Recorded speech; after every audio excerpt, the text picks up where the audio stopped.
श्री महापुराण का 7वां अध्याय। शौनक जी बोले, हे सुत जी, आपने यह परम पवित्र और अद्भुत कथा तो सुना दी। अब आप कृपा करके लोक के कल्याणार्थ शिव पुराण के श्रोताओं के नियम सुनाइए। सुत जी बोले, हे शौनक, दीक्षा रहित लोगों को कथा श्रवण करने का कोई अधिकार नहीं है, इसीलिए श्रोताओं को पहले वक्ता से दीक्षा लेनी चाहिए। कथा व्रती को ब्रह्मचार्य, भूमि शयन, पत्रावली पर भोजन करना चाहिए, परंतु भोजन कथा समाप्ति के बाद ही करें। शुद्ध होकर भक्ति पूर्वक शिव पुराण सुनते हुए उपवास करके दिन में एक समय ही भोजन करें। घृतपान, दुग्धपान अथवा फलहार करते हुए कथा अवधि तक एक बार ही भोजन करें, अथवा एक समय केवल हविष्यात्र खीर खाकर ही व्रत करते हुए कथा सुने। इससे सुखपूर्वक रहकर कथा में विघ्न पड़ने का भय नहीं रहता है। गरिष्ठ भारी दालें, जल, अन्न, निष्पाप चौरा या राजशिवी के बीज, मसूर की दाल, बासी अन्न, ये चीज़ें खाना इस कथा के सुनने वाले को वर्जित है। प्याज, लहसुन, हींग, गाजर, नशीली वस्तुएं एवं मांस संगक चीज़ें खाना अति निषेध है। बैगन, कलिंद, पिचंड, मूली, पेठा, नलिका, साग, भुना मूल, इन्हें कथा व्रती कदापि सेवन न करें। कामादि विकार, ब्राह्मणों की निंदा आदि न करें। श्रोता रजस्वला स्त्री को न देखें। स्त्री श्रोता कथा अवधि तक पति संगम न करें। ब्राह्मण द्रोही एवं वेद विरोधी से श्रोता वार्तालाप न करें। सत्य, शुद्धता, दया, मौन, साधुता, विनय, उदार चित्त आदि गुण श्रोता में होना चाहिए। श्रोता निष्काम हो अथवा सकाम हो, नियम से कथा सुने। इसमें सकाम को कामना सिद्धि और निष्काम को मुक्ति प्राप्त होती है।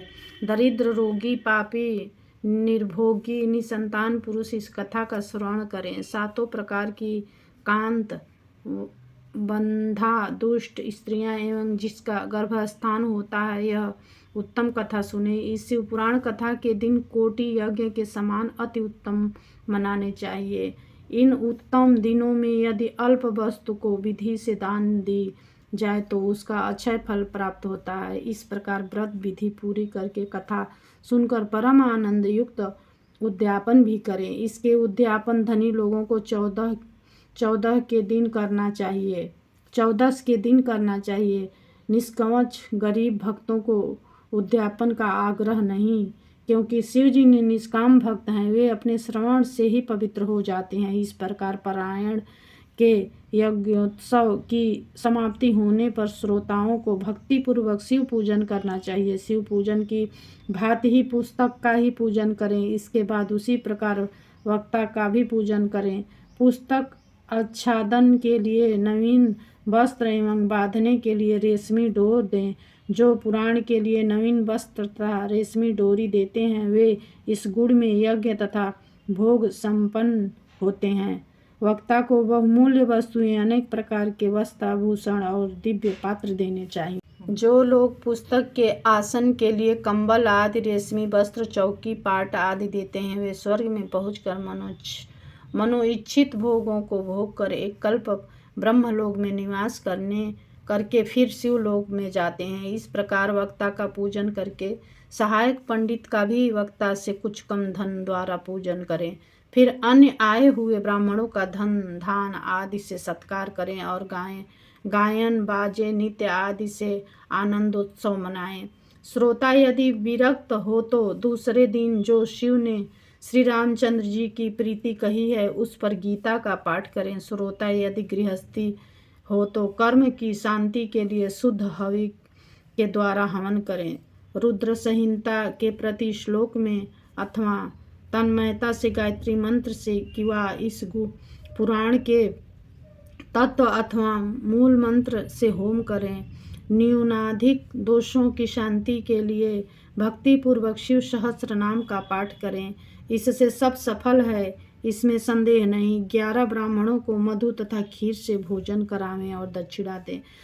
शक्ति होने पर 3 पल जीतने सोने का सुंदर सिंह बनवाकर शिव संतुष्टि के लिए दान करें। इसी दान के प्रभाव से, यह पुराण दान के प्रभाव से शिव जी के अनुग्रह से मनुष्य भव बंधनों से मुक्त हो जाता है। हे शौनक जी, यह मैंने आपको शिव पुराण का महात्म्य विधि सहित सुनाया है।